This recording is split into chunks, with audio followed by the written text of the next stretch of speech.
Voici que nous sommes arrivés à la fin du ministère public de Jésus, juste avant que ses ennemis ne se saisissent de lui et qu'il ne souffre sa passion.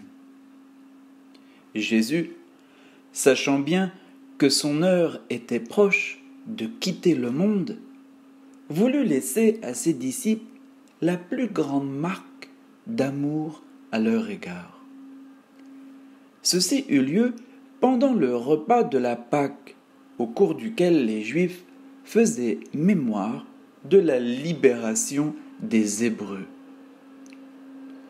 Voici ce que nous rapporte l'évangéliste Matthieu.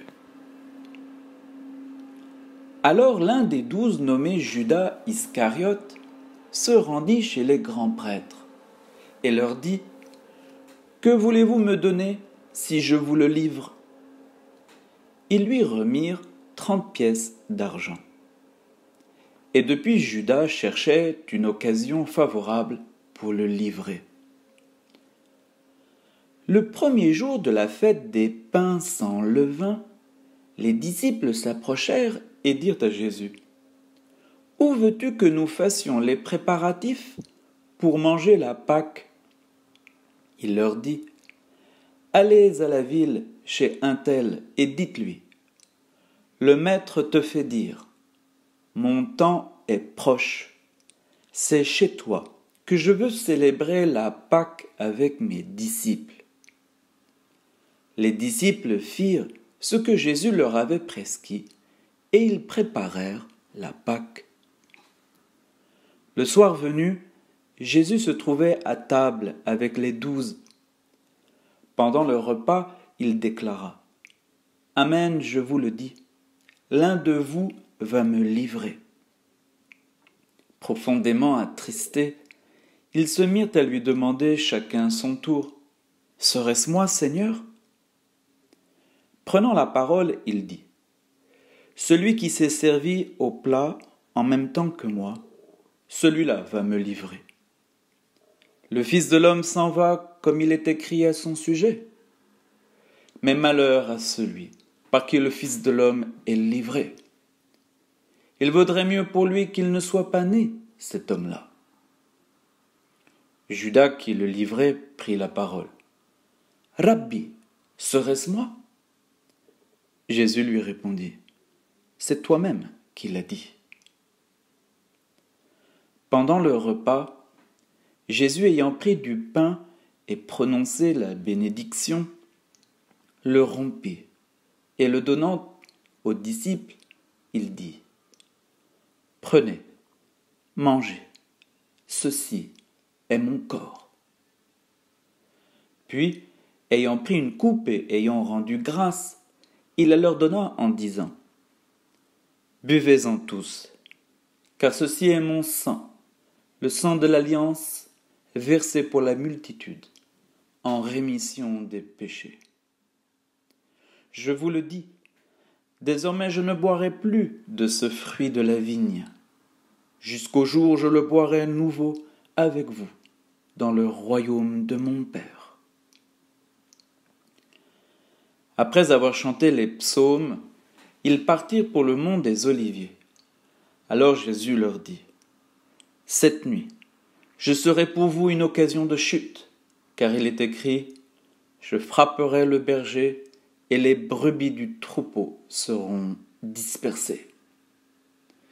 Mais une fois ressuscité, je vous précéderai en Galilée. » Prenant la parole, Pierre lui dit : « Si tous viennent à tomber à cause de toi, moi je ne tomberai jamais. » Jésus lui répondit : « Amen, je te le dis, cette nuit même, avant que le coq chante, tu m'auras renié 3 fois. » Pierre lui dit : « Même si je dois mourir avec toi, je ne te renierai pas. » Et tous les disciples dirent de même.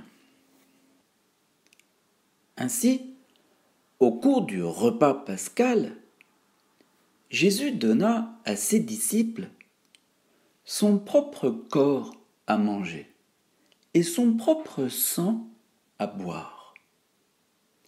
Il s'agit là d'un geste extraordinaire. Sur le moment, les disciples n'ont pas dû comprendre ce qui se passait. Ils ont mangé le morceau de pain et bu à la coupe de vin en pensant simplement à la signification symbolique d'un tel geste.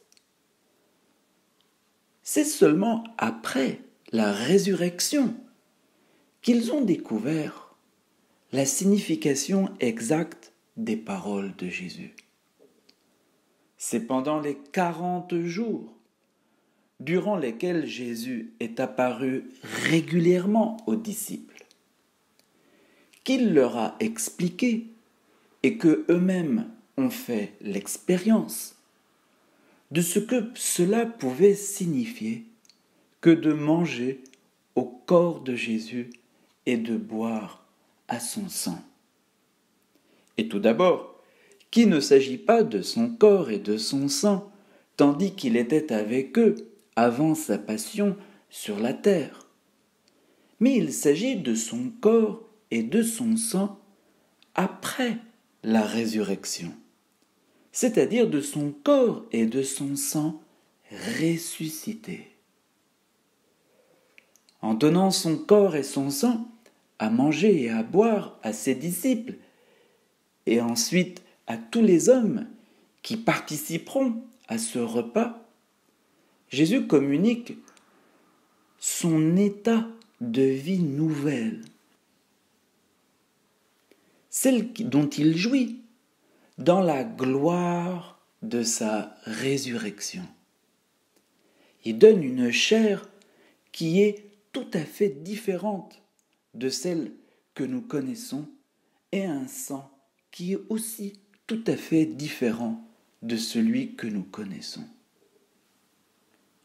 En communiquant son corps glorieux et son sang glorieux, Jésus veut rendre nos propres corps glorieux.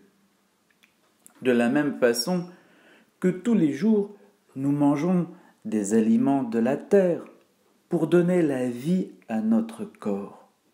De la même façon, Jésus nous communique son corps du ciel afin d'apporter à nos corps et à notre sang un surcroît de vie. Et cela est bien nécessaire, puisque nos âmes sont tellement dépendantes de l'état de nos corps. En faisant communier nos corps fragiles à des parcelles de son corps glorieux, Jésus œuvre à la guérison de nos corps et à la libération de notre âme, de telle sorte que nos corps puissent être parfaitement disponibles à l'action de l'Esprit.